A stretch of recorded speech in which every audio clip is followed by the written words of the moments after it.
to add this postscript to the journey of growth because I think there's a variety of different things that we can make from this journey. And the first one is, I don't think this is particularly personal. In no way do I feel singled out for neglect, for abuse, for therapeutic abuse, for ignoring.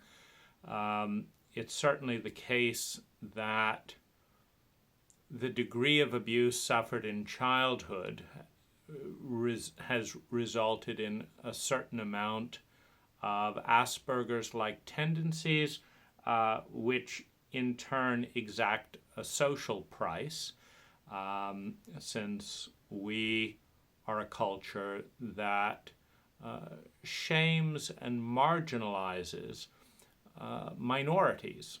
And minorities include people who exhibit atypical symptoms, neurologically or otherwise, and people who are abused do exhibit atypical symptoms, and we typically tease and bully them in school. And so I don't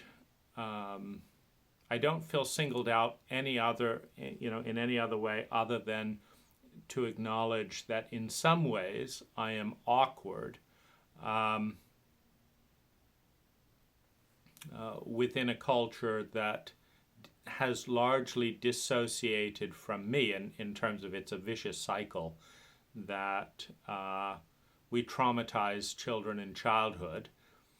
They demonstrate traumatic symptoms. We marginalize them as weird, which is really another way of saying we're too dumb to know what to do with you. We're too dumb to know how to heal the abuse that we as a culture systematically cause. And so rather than say that and acknowledge our inadequacy as a culture to meet you where you are, we're just going to brush you under the carpet because we don't like acknowledging our own incompetence. And this stems from the cultural framework of any failure is shameful. Any lack of knowledge is shameful. That's why you have men driving around endlessly not asking for directions. Why? It takes an incredible amount of brainwashing in order to convince men that if they need help, they are weak because they are feminine, and that they are therefore less than in a chauvinistic paradigm. That is very abnormal, and it takes an incredible amount of systemic programming in order to get an entire nation of men to behave that way. But we managed to pull it off, and and so if asking for help or being different or needing something is shameful for me, then we then project that shame outward, and so we shame people for needing. And so what I'm in fact saying is I don't feel particularly singled out. If I was to ask for abusive parents and abusive therapists, etc., I couldn't ask for better abusive parents.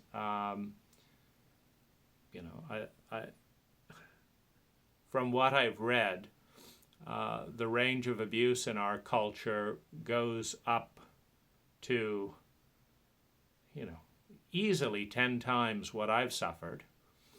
And it's remarkable how resilient the psyche is, because it seems like the deeper the abuse, the more people shut down, so they're not entirely crushed by it. And I'm relatively sensitive and open,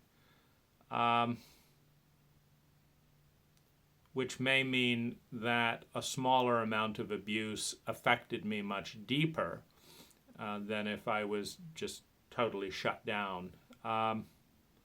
But nonetheless, the amount of abuse that I did suffer, and I think particularly the combination of emotional dissociation, lack of bonding, leading to a template of either intense need and emotional attachment or no attachment at all without that gray area in between, has meant that, I don't know, a large majority of people have not been able to connect with me, and I have not been as flexible and able to meet people where they are, within the templates that I've been kind of given by parents. And then, when the parental template was playing out, high school became way too overwhelming, so I left and did homeschooling, which then left me not bonding, to people in that age range, and then straight on to starting my own business,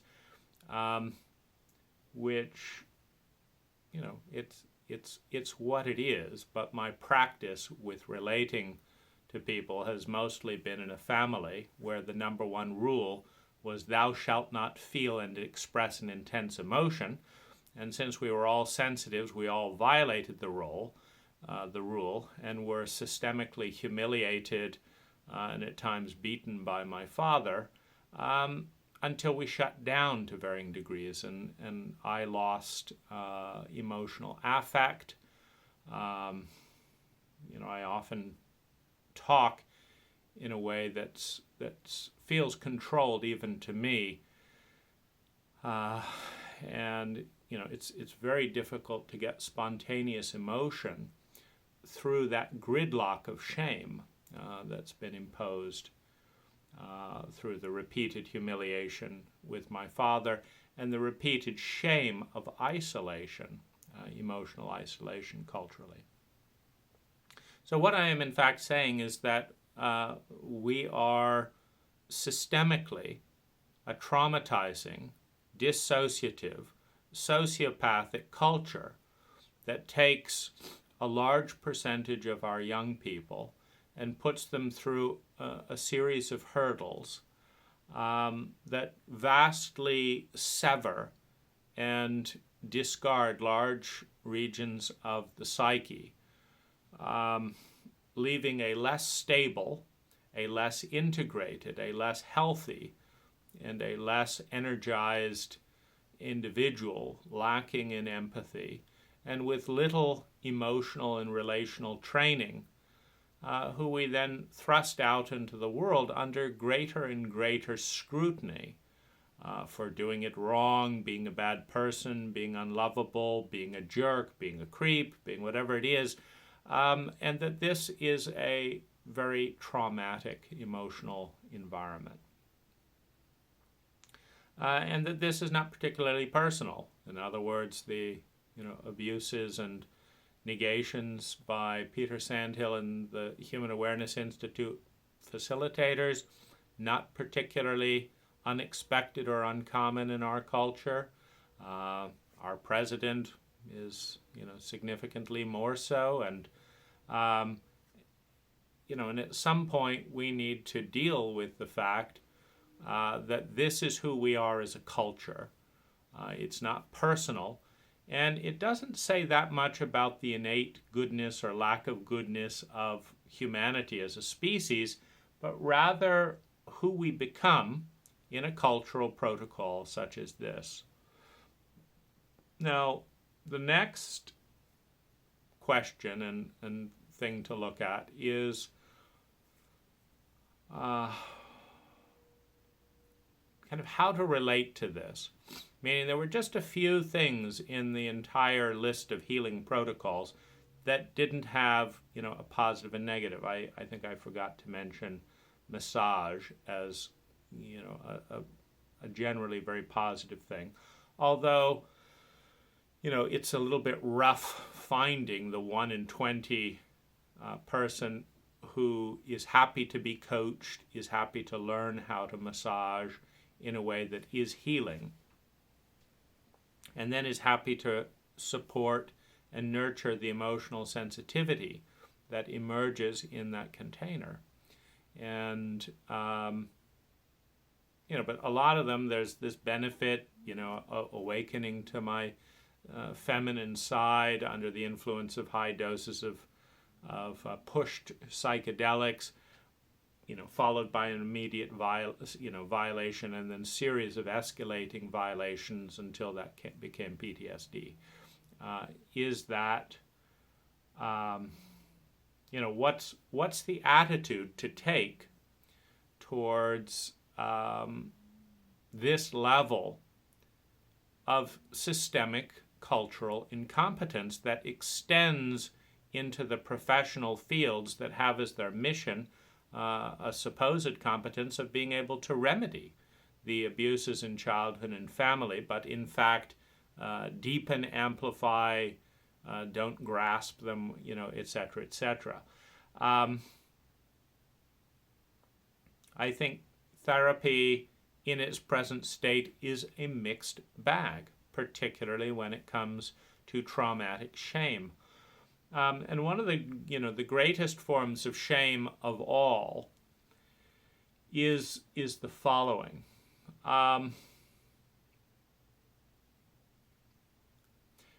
There is shame in someone asking, "How are you doing?" and saying, "I'm doing fine," when I'm literally grasping at straws on how to manage the amount of pain that I'm in, that is exhausting my body, destroying my well-being. And it is sociopathic towards the self to call that fine and to lie about it. And so I won't do it. On the flip side, to say I am grasping at straws, I am in deep psychological trauma, I need help with a kind of container and support that it's hard to find even in a therapist. I'm deeply bitter and angry that I'm in a culture that does not provide this as an emotional staple. I mean, what would we think of a culture that didn't have drinkable water but had lots of money and could easily afford it? Well, what do we think of a culture that doesn't have water for the soul? The kindness, the empathy, the skill, the talent, the love to learn the competency of response to these tragic and vulnerable places that we thrust our most sensitive and vulnerable people into and then punish them for expressing. It's absolutely heartbreaking. And to look at a person's face, I mean, I know how my face got to be this way, because every time I expressed an emotion, my father humiliated me, and I actually trained myself as a teenager to show no emotion to avoid the humiliation protocol. In a culture that will happily give parents the right to have children regardless of their competency, in varieties of interaction with cultural authorities, provide zero support to the child, often just the general message, do what your parents want you to do, as opposed to the message to the parents, hey, learn how to be parents if you're going to have 5 children. And so I know how my face became numb in the face of this amount of pain. And so I can imagine that, any number of human beings in this culture have learned to dissociate from that amount of pain in themselves and thus in other people. It is nonetheless very painful for me to tell someone, this is what's going on, and have them look at me with a completely blank face and make some comment like, oh, that's interesting, or I've got to go, or thanks for sharing, and no emotion, no tone of voice, no facial expression, no action, no grasping me in their arms and saying, we're going to get through this. What do we need to do? That's terrible. Amazing. Gosh, thanks for telling me. How can I get... None of that. And not feel shame. Because the message in a complete lack of affect, which is what we train our culture to do in response to sharing a lot of this, is you don't exist, you don't matter. Your greatest pain doesn't exist for me. It doesn't matter, and it's not worthy of a vulnerable or emotional response. You are meaningless to me. And off I go as if you never existed.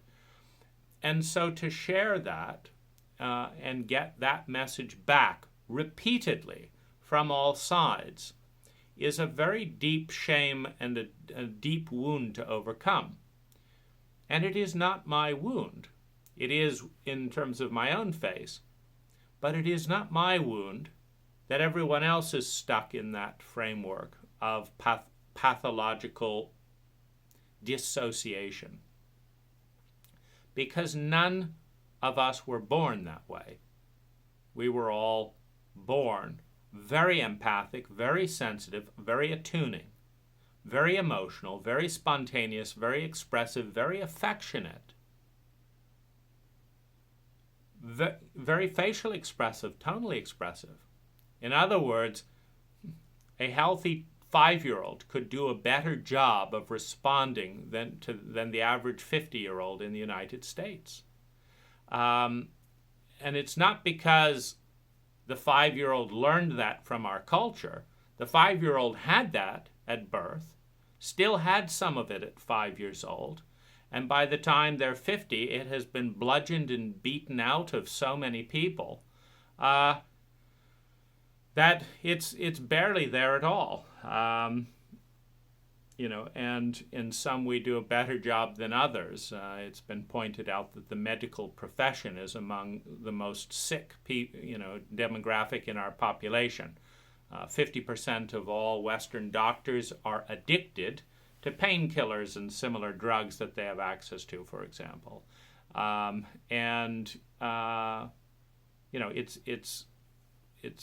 It's a brutal setup that we give to people.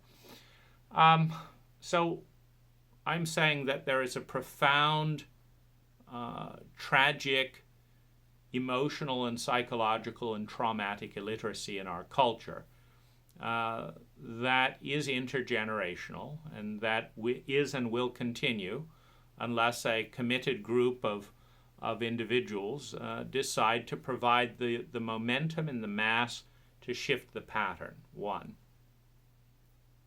Two, I'm saying that, if anything, the abuses that I've suffered are mild by comparison on our cultural abuse system. I'm in no way, under the impression that I've been specially abused, whatever. All 4 of my siblings are dealing with, fallout from, the emotional abuse and physical abuse and at times sexual abuse in my family. And, it's if you can take 5 magnificent children who were born healthy and leave 5 children in various states of depression, suicide, addiction, pain, with a universal rule to avoid deep emotions, it's pretty good. If I could train employees with that amount of certainty that all 100% would turn out, in this way, I would be happy and rich in terms of business. So it's a pretty impressive cultural protocol. It's just turning great people into miserable and unhappy people rather than the other way around. And that is a tragedy that needs to be addressed head on.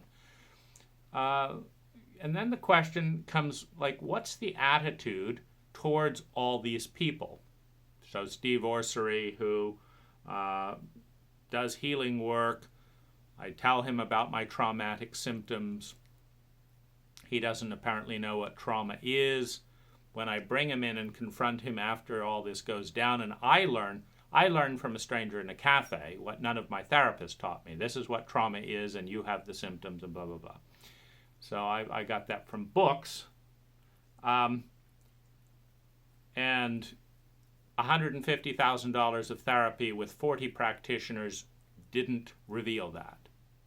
But a stranger in a cafe does. I mean, that's stunning. But it's obviously, I mean, plenty of my lovers have done some form of therapy. None of them presented their traumatic symptoms as, this is my traumatic symptom and here's how you deal with it. So we are clearly a traumatically illiterate community and culture for a whole variety of reasons. Like, what, you know, should we be bitter that this is what we are going through as traumatic clients? Should I be bitter? Should I be, you know, angry, you know, entitled, you know, vindictive, etc., around all of these different, you know, disasters? You know, the constellation therapist who helps me kind of discover and learn this, and then calls me a pedophile in their own reactive state, you know, because I can confront it and push some of their buttons, and, you know, and then had no one in mind to reconcile. I said, you know, find someone that can mediate this, because you're clearly an unsafe therapeutic practitioner, and I'd like to leave you in a safer person knowing this is your business. Anyone in mind that you'd like to mediate this? Because no one objectively is going to support this as a good therapeutic protocol. But of course, like the high facilitators, he didn't want to talk about it and didn't want to respond to the issue because he's not a good therapist in that terrain. So kind of what's my sense of it? And what approach can we take as survivors of systemic abuse to one kind or another? Well, you know, I think the first thing is to understand that the abuses that do go on have got to be named as abuses, as violations, as breaches in optimal protocol and best practices, if we are to break the insanity in which our abusers basically repackage their dysfunction as love and thus crosswire us and confuse us, so that when we do those same things to another person, there's some part of us that's saying we're being loving, when we're just copying the abuse that has been done to us, which is generally what happens in intergenerational abuse cycles. So we do have to we have to get a clear map. When I did this, I was abusive. And it's hard to get a clear map if you're in a relationship with an abuse survivor, because normally their first abuser told them it was love, which is the parent. So when my wife hears an apology from me, meaning I read the books and I say, aha, this behavior corresponds to shame or is not optimal, and I'm doing it. Okay. So then I want to let my partner know, I'm sorry I did this. When I did this, it was probably hurting you in this way and this way, and I'm sorry. And here's why I did it. It doesn't have anything to do with you. If I do it again, it's not your fault, and I'm sorry, and here's the situation. Well, my wife will often say, no, it's fine, and this is consistent. I've dated enough abused women to understand this pattern. They are frantic not to call abuse abuse. Why? Because it breaks the abuse contract with their original abuser. Their original abuser had their little secret, right? And this was our nice little way of expressing love and all this. And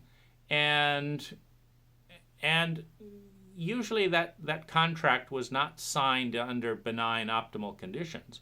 A child signed it who couldn't who couldn't deal with the fact that they had sociopathic, abusive, and crazy parents.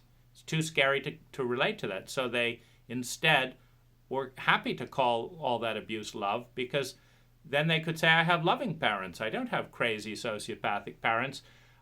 Because what does a 6-year-old do if they're dependent on their parents and they acknowledge how fucked up they are?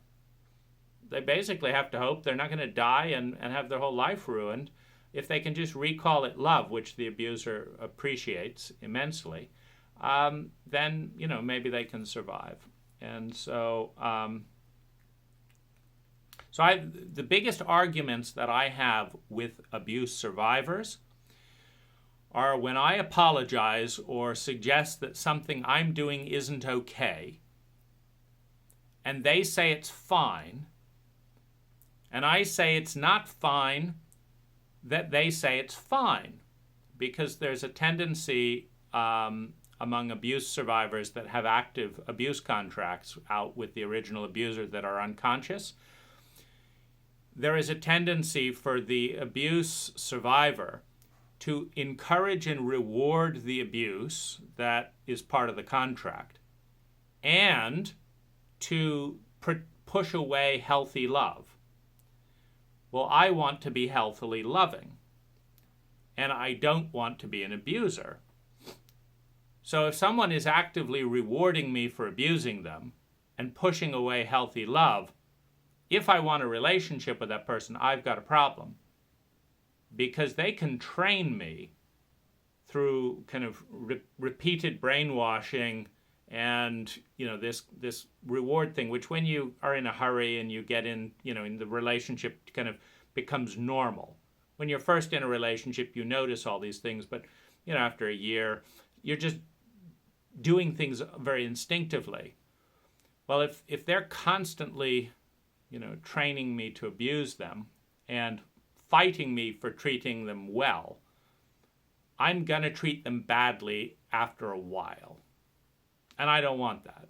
So as soon as I get this little program that starts emerging, like, no, it's fine, I have to fight it, because that program means one of two things. I have to end the relationship, which is what I've usually done, or I've got to get the person to break the contract with their abuser and create a new contract with the idea that they're a valuable person who deserves sanity and health and treating well, and that because of they hold that, then they're going to train me to treat them well the way they treat themselves psychologically and otherwise.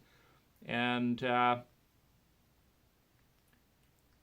it's actually a phenomenal thing to experience, to watch someone passively invite all manner of unhealthy behavior, and then you try and treat them healthily, and they fight you tooth and nail.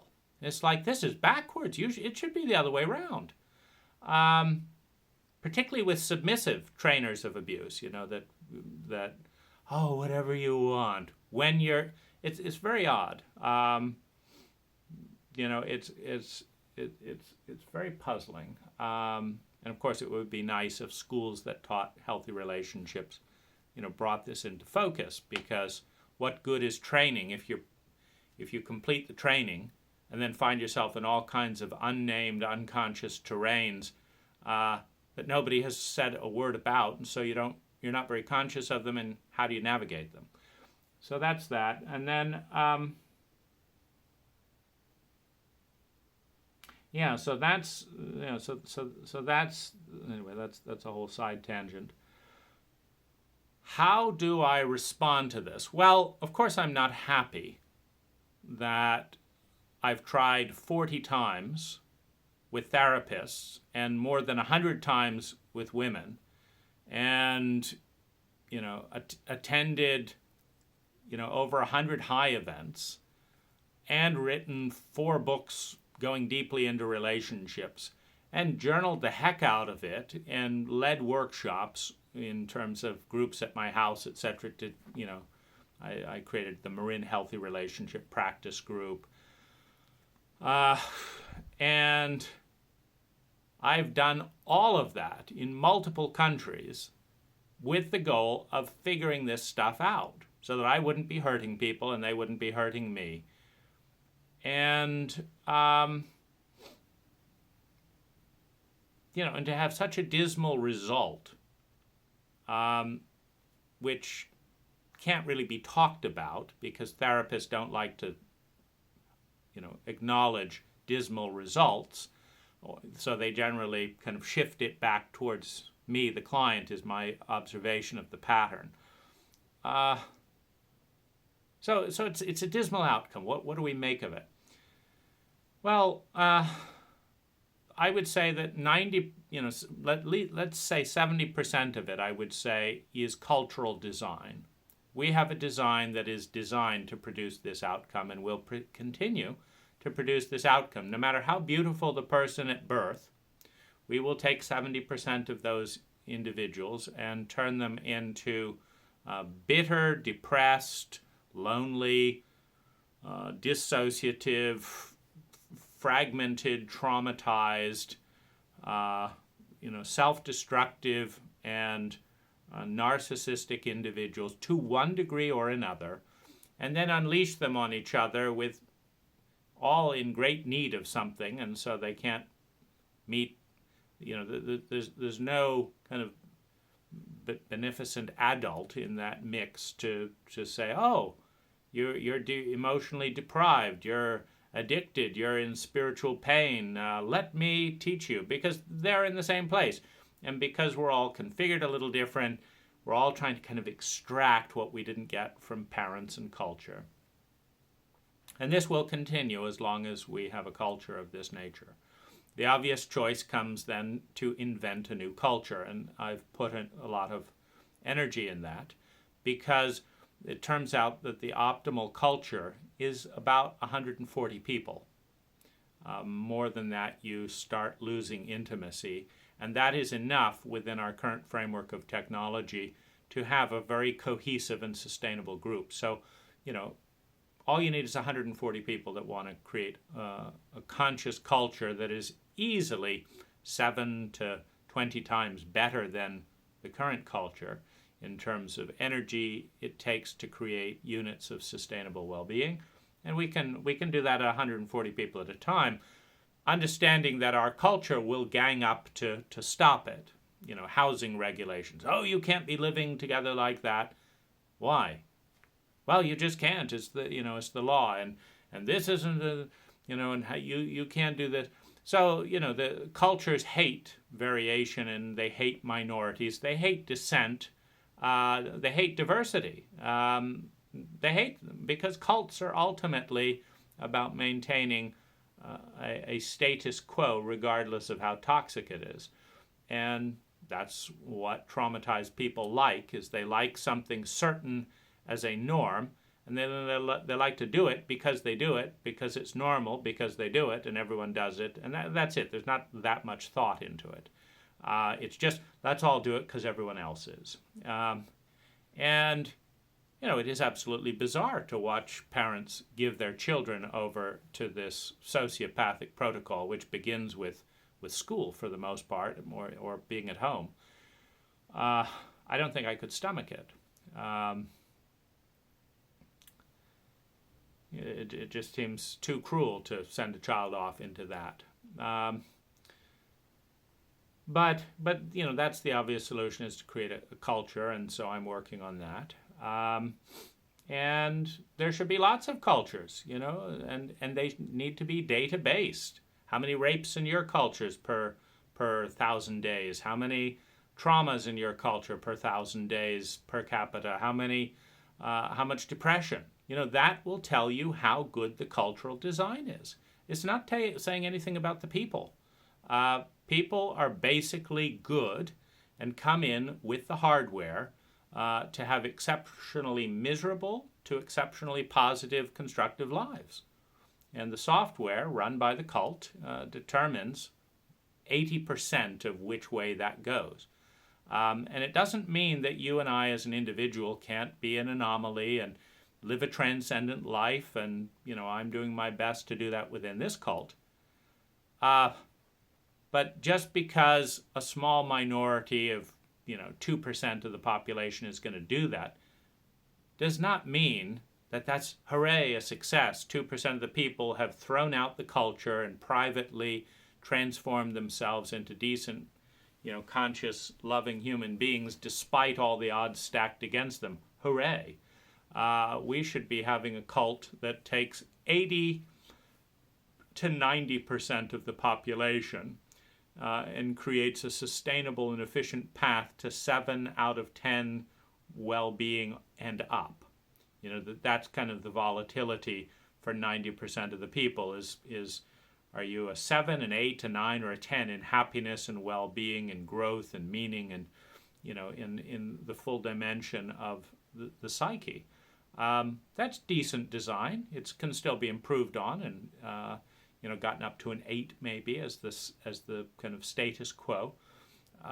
In this cult, I've spent, I would say, 80% of my time at a 4 out of 10 in well-being, and a lot of it has then been in negative terrain of panic and trauma and this. So not hard to beat this cult at all.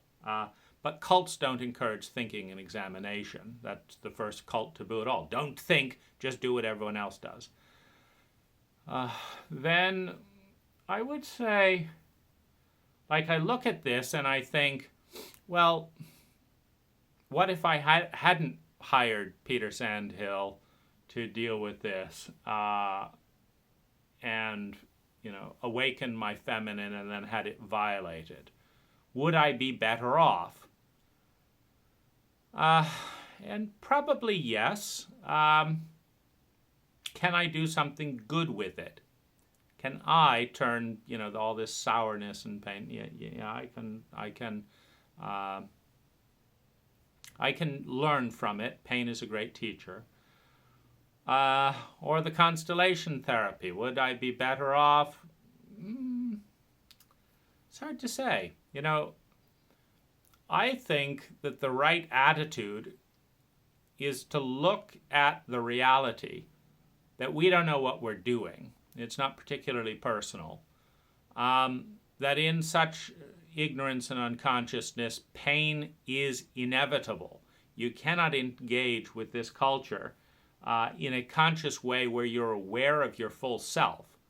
If you box yourself into the little box of the cult, you may say everything's fine, because all the parts that are hurting are out of the cult's purview.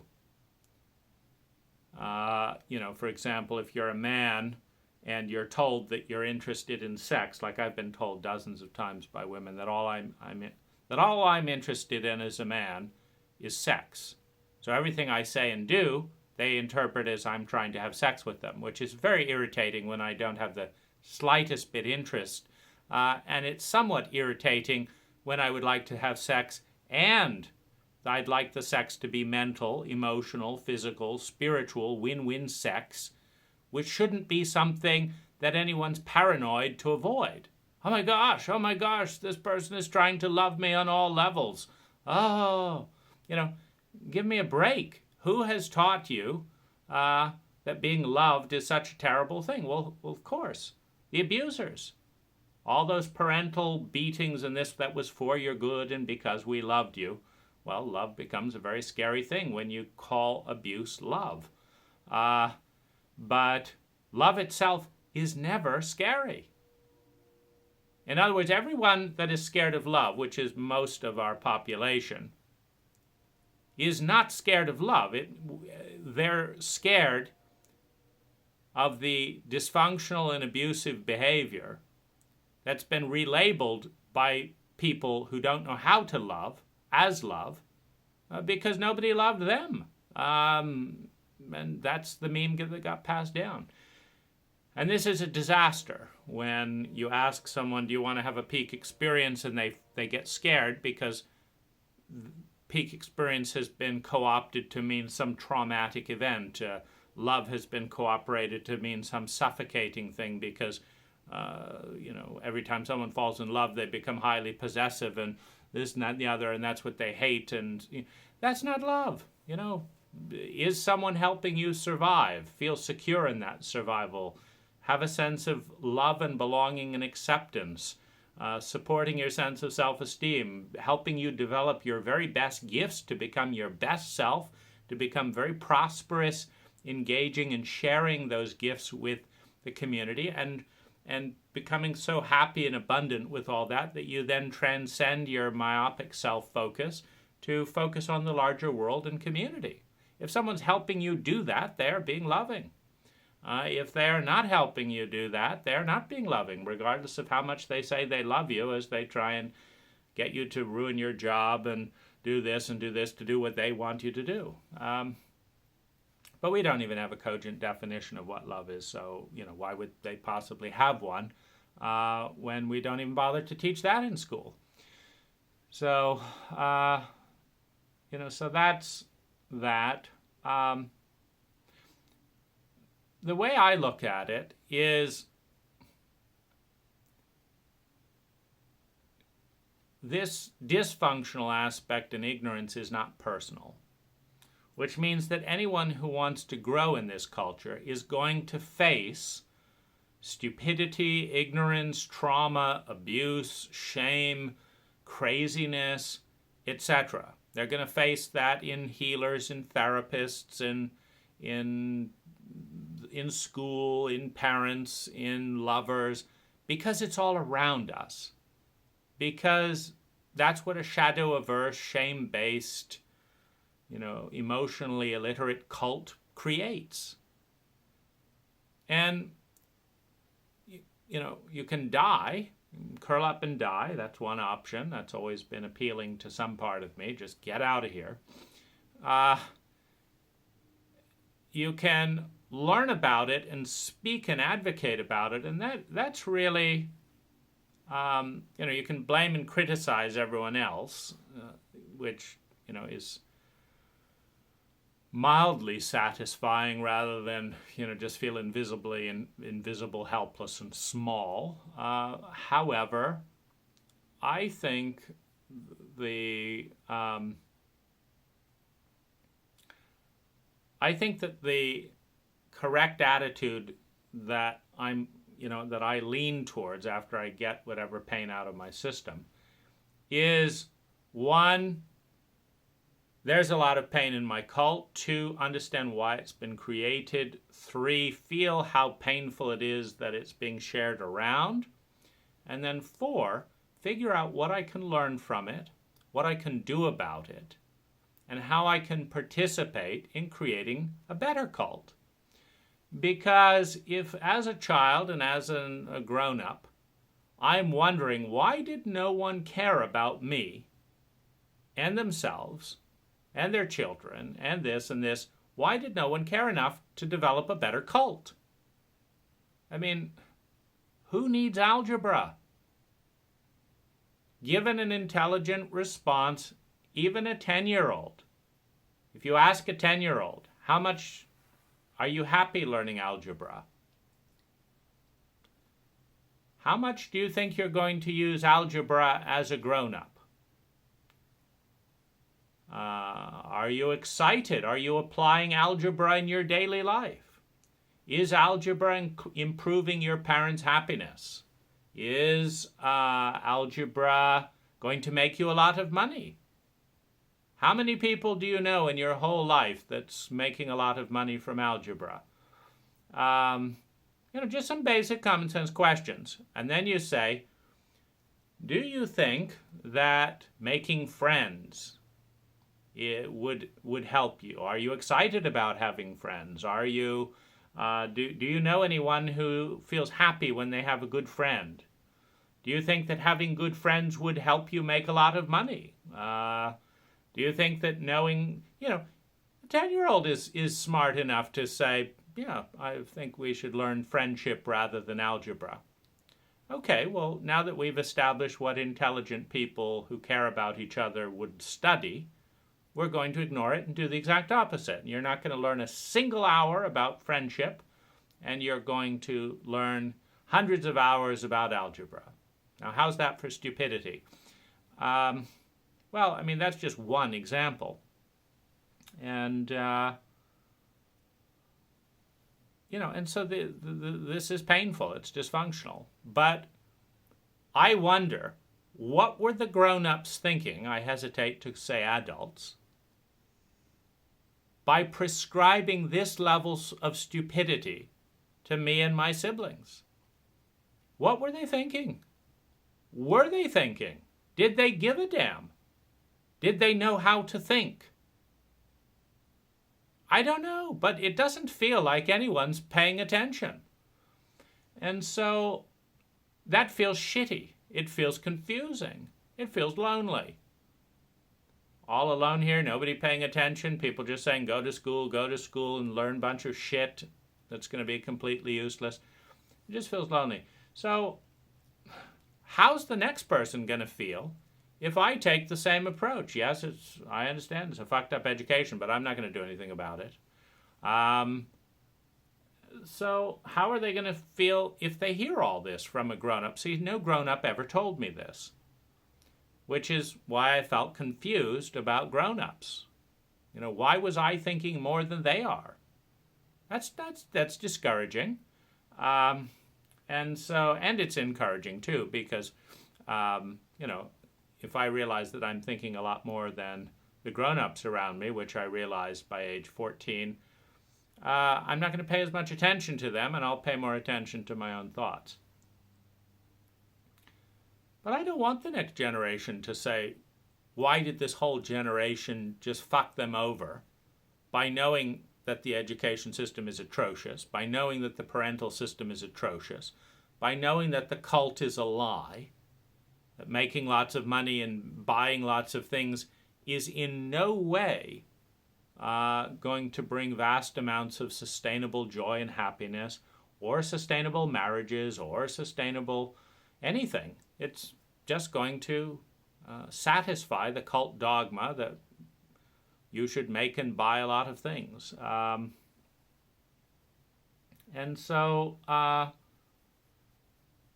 So then I think the thing to do is look at each of these things, see how they could be made better. And the way I look at it is that I am a winner because I've received something valuable in each of these exchanges. Meaning in every one of these interactions, I've learned something, and I've taken away something that I've kept. And I've been hit with a toxicity and a wound that I've had to work with and understand. I think the other way of looking at it is that we're all learning to create a better game. And the way that works is we play the game, we see where it's boring, we see where it's painful, we see where it's useless, we see where it's just not all that much fun. And we tweak the rules and tweak the habits and play a better game. And then we play it again and see how it is and tweak and that it's our game. That it's our learning ground, it's our game. And if we don't like it, learn what's dysfunctional by playing the game, and then make it a little bit more functional. Take the initiative to say, this is on me. If I want me and the next generation to play this. And I think for anyone who believes in reincarnation, we can see this as an act of self-love. Because, within the reincarnational framework, who do you think has to live up with another stupid generation if we decide we don't want to deal with changing anything because we're too self-absorbed? Well, it's just teaching us that vision is a more powerful state of self-love than self-absorption and laziness. And so let's get off our butts and make things better for ourselves in the next few hundred years. And so I also take that to heart. And so that's my addendum to what I've learned about all this is